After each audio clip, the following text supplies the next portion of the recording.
మీరు కూడా చూసే ఉంటారు. ఖమ్మంలో గౌస్ పాషా అనే ఒక ముస్లిం వ్యక్తి ఒక పసి పాపను 13 ఏళ్ల బాలికను అత్యాచారం చేసి దాన్ని 4వ ఫ్లోర్ నుంచి కిందికి పడేసినటువంటి ఘటన జరిగింది. ఆ అమ్మాయి కూడా చావు బతుకులు ఉన్నటువంటి పరిస్థితి. ఎట్లా చూస్తారు ఇటువంటి ఘటనలు తరచూ రిపీట్ అవుతా ఉన్నాయి. ఏం చెప్తారు సార్? రాష్ట్రంలో జ్ఞానం పెరగాలన్నా అజ్ఞానం పెరుగుతుంది. ఇలా ఈ సైకో నా కొడుకులని చంపేయక ఎందుకు ఉంచుతుండ్రు? చంపేయాలి కదా. వానికి సీరియస్ ఆరబెట్టి రెడ్ కార్పెట్ వేసి తీసుకుపోయి పోలీస్ స్టేషన్లో పెడతారా? ఇట్లాంటి సైకో నా కొడుకులని కనీసం జ్ఞానం ఉండాలి కదా. ఆడది పసిపిల్ల, ఆడది కాదు. నేను ఏమంటున్నా, ఏ ఆడదైనా తన కన్సెంట్ తోటి ఏం చేసినా అభ్యంతరం లేదని కోర్టే చెప్తుంది. పసిపిల్లకి ఆలోచన ఏముంటుంది? ఇలా అవసరం తీరేదాకా వాడుకొని బిల్డింగ్ మీకు తోసేసేటేంద్రా సైకో నా కొడక. నేను చంపాలి కదా. మరి ఎందుకు ఇలా ఏమన్నా జైళ్ళల్లో మనం కట్టే ట్యాక్స్లతోటి జైళ్ళల్లో ఫుడ్ ఎక్కువైనా ఉందా? ఇట్లాంటి చెత్త నా కొడుకులని పెంచి పోషించుకోవడానికి.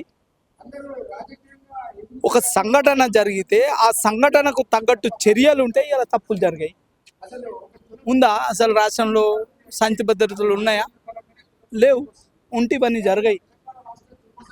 నడి రోడ్డు మీద మర్డర్లు, నడి రోడ్డు మీద మానభంగాలు, నడి రోడ్డు మీద అఘాయిత్యాలు. ఏందా ఇదంతా? ఇలా డీసీపీలు, ఏసీపీలు, వీళ్ళంతా సిపిలు పోయి క్లబ్బులల్లో విశృంఖల సంస్కృతి ఉంటే ఇలా వాళ్ళు పోయి కనీసం ప్రపంచానికి చూపెడుతుండ్రు. మరి చర్యలు ఏముంటాయో తెలియదు కానీ ప్రపంచానికి అయితే ఇట్లున్నది. మన తెలంగాణలో అయితే చూపెడుతున్నారు వాళ్ళు. ఇమ్మీడియట్గా యాక్షన్ ఉండాలి. చట్టాలు అవసరమైతే మార్చుకోవాలి. ప్రజా సంక్షేమం కొరకే కదా చట్టాలు. ఇట్లాంటి హౌలా నా కొడుకుల కోసం కాదు కదా.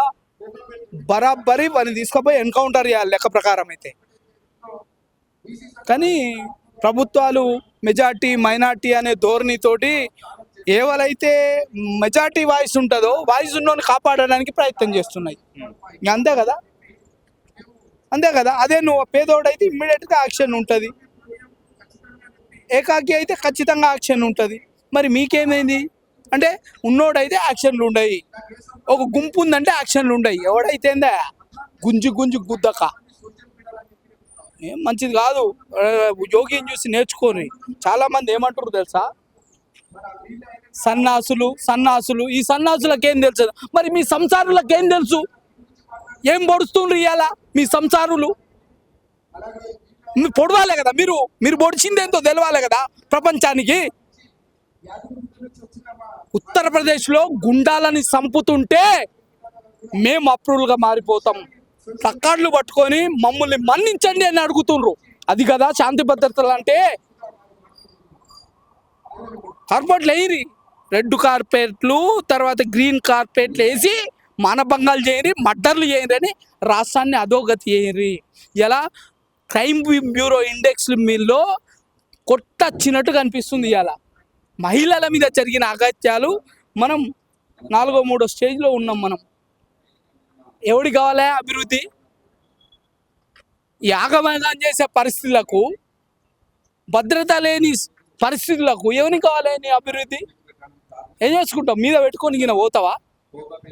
మీరు ఉత్తరప్రదేశ్ ఎగ్జాంపుల్ చెప్తున్నారు. చేతిలోకి తీసుకోవాలి. ఈ దేశంలో మారుతున్న పరిస్థితులకు అనుగుణంగా మూస చట్టాలు ఉండద్దు, కఠినమైన చట్టాలు. ఇంకా మన బిఎన్ఎస్ యాక్ట్ అనేది కొత్తగా వచ్చింది, ఇంకా కఠినంగా రావాల్సిన అవసరం ఉంది. కన్నుకు కన్ను, చెయ్యికి చెయ్యి అన్న ధోరణి రావాల్సిన అవసరం ఉంది. క్రైమ్ చేయాలంటే ఒక భయం పుట్టాలి. ఇవాళ ఒక భయం అనేది పుట్టాలి. ఆ భయం లేకనే ఇలా బజార్లో గుడ్లు పెడుతుంది. ఇవాళ నన్ను ఎవడు వీక్తాడు? ఏళ్ల తరబడి కేసులలో పెండింగ్లో ఉంటాయి. ఆ కేసులు అయ్యే వరకు మేము చచ్చిపోతాం, లేదా కేసులని మేము నిర్దోషిగా ఎవిడెన్స్ అన్ని తారుమారు చేస్తాం. ఉన్న పోలీసు వ్యవస్థలో ఎవిడెన్స్ కలెక్ట్, ఒకరేమో కేసు ఫైల్ చేస్తారు, ఒకరు ఎవిడెన్స్ కలెక్ట్ చేస్తారు. ఒకదానికి పొంతన ఉండదు. కేసు డిస్పోజ్ ఆఫ్ అవుతుంది. ఆ పరిస్థితి దాపరించింది. ఇక్కడ చాలా మంది దోషులు నిర్దోషులుగా బయటికి వెళ్తుండ్రు. ఎవిడెన్స్ అనేది కరెక్ట్ ప్రాపర్గా కలెక్ట్ చేయక ఇలా దోషులు నిర్దోషులు అవుతుండ్రు. ఆ పరిస్థితి దాపరించింది. ఇలా ఒక టీచర్కి, ఒక ఉద్యోగికి నువ్వు టెస్టులు పెడుతున్నావు. ఇలా ఎందుకు వాళ్ళని ఎవిడెన్స్ ఎట్లా కలెక్ట్ చేయాలి, ఎఫ్ఐఆర్ ఎట్లా నమోదు చేయాలి, ఛార్జ్ షీట్ ఎట్లా వేయాలి అనే మెలకువలు కూడా నేర్పాలి కదా. దాని మీద క్లాసులు ఇవ్వాలి కదా. చట్టం అంటే నేరం చేసినోడు చట్టం నుంచి తప్పించుకోలేడనే భావన కలిగిపియాలి కదా. నువ్వు అది కలిపియకుండా అంటారు కదా, నాకు బాధ అనిపిస్తుంది. అంత వీక్ ఉందా పోలీస్ వ్యవస్థ? ఎస్ 100% వీక్ ఉంది కాబట్టి ఇవన్నీ క్రైమ్స్ జరుగుతున్నాయి. క్రైమ్ అంటే భయం పుట్టాలి, అది కదా. ఇప్పుడు ఆల్రెడీ ఇక్కడ గౌస్ పాషా అనే వ్యక్తి ముందు దాదాపు ఆయన చాలా మర్డర్ కేసులు, ఇంతకుముందు చాలా కేసులు కూడా ఉన్నాయట.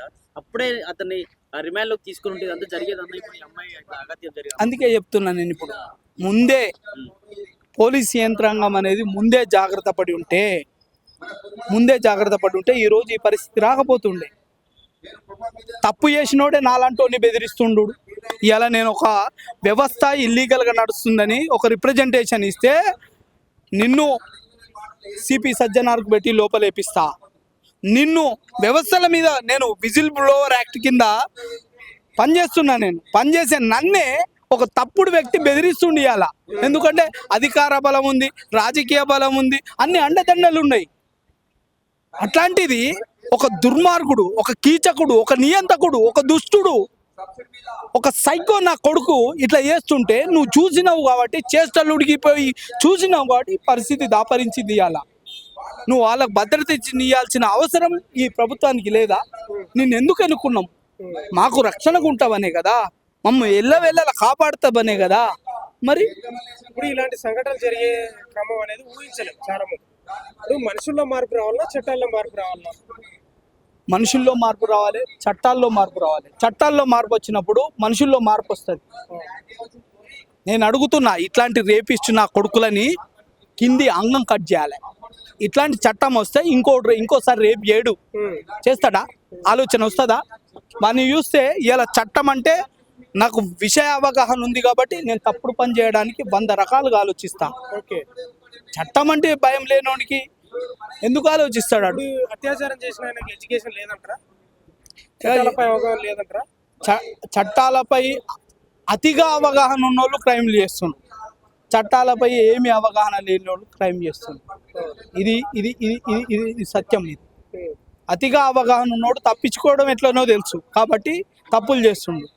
అవగాహన లేనోడు నాకేమవుతుంది, పోతే కదా అనే దురుద్దేశంతో చేస్తుండు.